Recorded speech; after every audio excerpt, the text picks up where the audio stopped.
ఈ journey with Jo అనే పేరుతో జ్యోతి అనేటటువంటి అమ్మాయి ప్రారంభించినటువంటి ఆ యూట్యూబ్లో వచ్చిన ఆదరణతో విదేశాలకి పోవడం, పాకిస్తాన్కి, ఆ పాకిస్తాన్ హై కమిషనరేట్తో సంబంధాలు, వాళ్ళ ద్వారా ఐఎస్ఐకి సహకరించడం, ఇప్పుడు అమ్మాయి అరెస్ట్ అవ్వడం, వ్యవహారం మీదన తల్లిదండ్రులు స్పందిస్తున్నారు.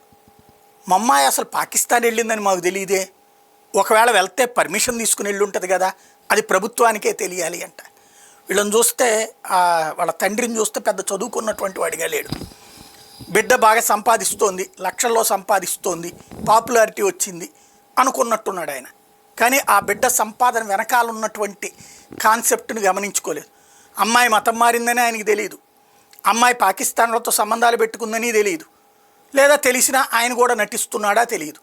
చివరికి అక్కడికి వెళ్ళి హిందువులకి అక్కడ ఏదో మంచి జరిగిపోతుంది, ఇండియాలోనే చెడు జరిగిపోతుందని చెప్పినటువంటి నాటకాలు తెలియదు.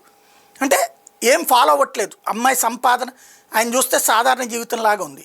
అంటే అప్పుడు లక్షల్లో సంపాదన వస్తుందంటే హ్యాపీనే కదా, ఆ ఆస్వాదనలో మునిగిపోయారు. ఇప్పుడు దేశద్రోహం అన్నటువంటిది తెలియదు.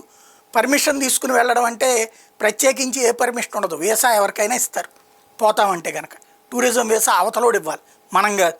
అవతలోడు పర్మిషన్ ఇచ్చాడంటే ఏంటి, పాకిస్తాన్ పర్మిషన్ ఇచ్చాడంటే కాంటాక్ట్ లేకపోతే అవసరం.